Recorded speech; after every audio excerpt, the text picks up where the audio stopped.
Hey guys, are you 18 years old? Or maybe you're gonna be 18 years old soon.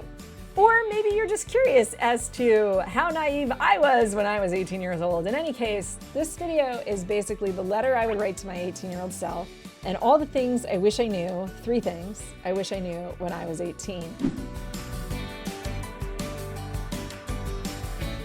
If you're wondering who I am, my name is Brooke. I'm a mentor / college consultant coach for high school students. I also teach SAT and ACT prep. I've prepped students to perfect scores on the SAT and the ACT. I've built a couple of online courses on the internet called the Best SAT Prep Course Ever and the Best ACT Prep Course Ever. You can go to SupertutorTV.com to learn more about those. I also have written 2 books on the ACT math section, which you can check out on Amazon.com. And if you love them, show us your love and leave a review. You can also, if you're on our online course, review our online course on Google. We appreciate any kind words that you can share. That helps us out and helps us stay alive and helps us make more of these YouTube videos so you guys can watch. Which, by the way, speaking of YouTube, subscribe to our YouTube channel if you haven't yet. It's totally free. Another thing that's totally free is our mailing list. SupertutorTV.com/subscribe. Subscribe. We'll keep you in the know. And we have a Facebook, Instagram, and Twitter. Follow me there. I'll keep you up to date with all the COVID news that has to do with higher education and getting into college. Cool. Let's talk about what I would tell my 18-year-old self. Okay, so this is some advice I wish I knew when I was 18 years old. Number 1, paying your dues is kind of BS. So just my story in terms of like my life, like I went to Stanford undergrad and then I went into the entertainment industry. And there's this myth in the entertainment industry, I call it a myth at least, that you have to pay your dues, right? And what does paying your dues mean? Paying your dues means you take some like low-level job and grovel to people. And then by groveling and taking like a low-level job, you'll magically climb to the top of the ladder if you do a really good job at that job, right? And that paying your dues is like a necessary step in becoming like the next level kind of person. Well, there is probably some truth to this. And if I think about like my early on jobs, I was an assistant to a producer for a while early on in my career. And it certainly taught me how to start my own business. But this overall idea of like you have to pay your dues, there's some major BS to it. Being good at like staying, like coloring between the lines and doing your job that you're assigned does not necessarily equate to any sort of mobility job-wise or any sort of reward necessarily. What you have to think about when you're trying to climb up in your career is how is this going to help me grow, right? What you always want to look for is how can I grow, right? How can I grow professionally? How can I grow as a person? And how can I use the opportunity in front of me as a stepping stone and as a way to grow, okay? I feel like people say this, you have to pay your dues so that they can get people to do menial labor for them. It's not an instant ticket to the top. You have to create opportunities for yourself. And like I said, that means you have to be looking out for how can I be entrepreneurial? How can I prove to people that I have what it takes? How can I do the work before I get the job title, right? How can I step above and beyond? How can I expand my job role or have ideas or pursue those ideas on the side and then come in and say, hey, on the side, I've been thinking about this or I've been doing this, or maybe even you're launching your own little company on the side, whatever it is. But you've got to think outside the box. You can't just color between the lines, and you can't expect that by doing rote kind of jobs or routine kind of work that someone's going to magically pluck you up and award you, okay, you get an award. It's not high school. And I think that's how high school a lot of the time works, right? Everything is like a meritocracy. If you do the best, you will get like recognized. Taking initiative is actually what matters so much more than paying your dues. Number 2, I talked about this at some point in our other videos, but I think it's a really important point. The world you live in when you graduate will be different from the world you know now. When I was 18 years old, I thought I had to have my whole life figured out. I thought I had to figure out like, what am I going to do for the rest of my life? Like, what are my goals in life? Blah, blah, blah, blah, blah. And that was hard for me. And I'm sure it's hard for a lot of you. But I also was looking at the world through the lens of everything I had experienced thus far. So when you think about that question, what do I want to be when I grow up? What you have to understand is that you live in the world of 2020, right? You have 2020 vision. Ha, cheesy joke. The way you see the world is what you know up till now, right? We know about big data. We know about the internet. We know about coding. Like there's like cool, exciting things that people can do, right? These are like the list of jobs. The world we live in 10 years, in 20 years, in 30 years is going to look different. And let me tell you, from this vantage point, the world is different now than it was when I was 18 years old. And the opportunities in the world are different now. The way that you can create a business and be an entrepreneur is different now. The rules have changed. The social climate has changed. So trying to figure out what you want to do for the next 30 years can be really hard when we don't know what the world is going to look like then.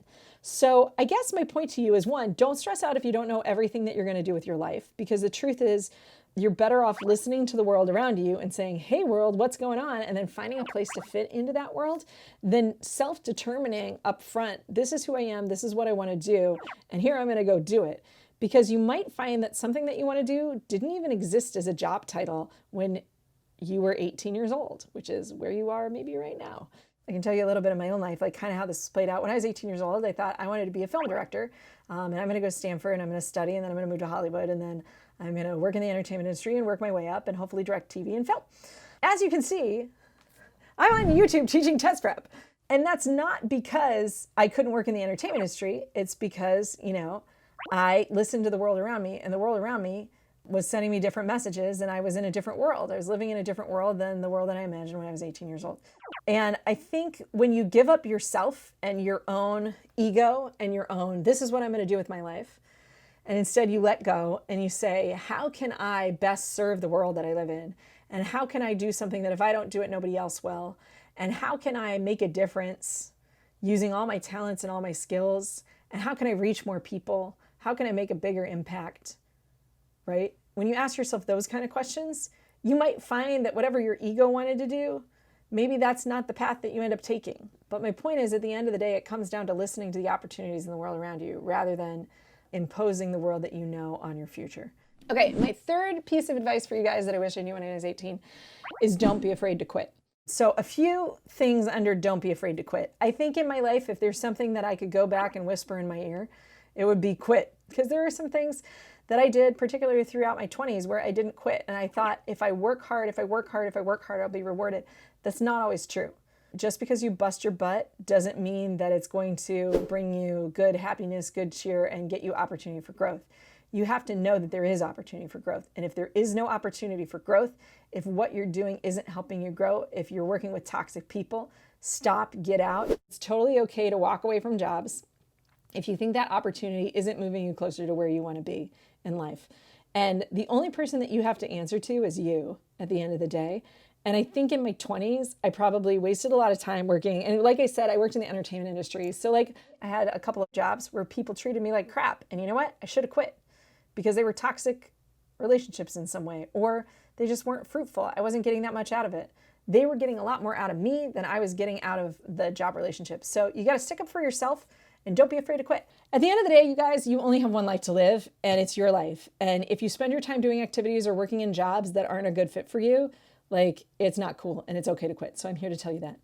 The second point of don't be afraid to quit is just because you thought something was your dream job doesn't mean that your perspective isn't going to change.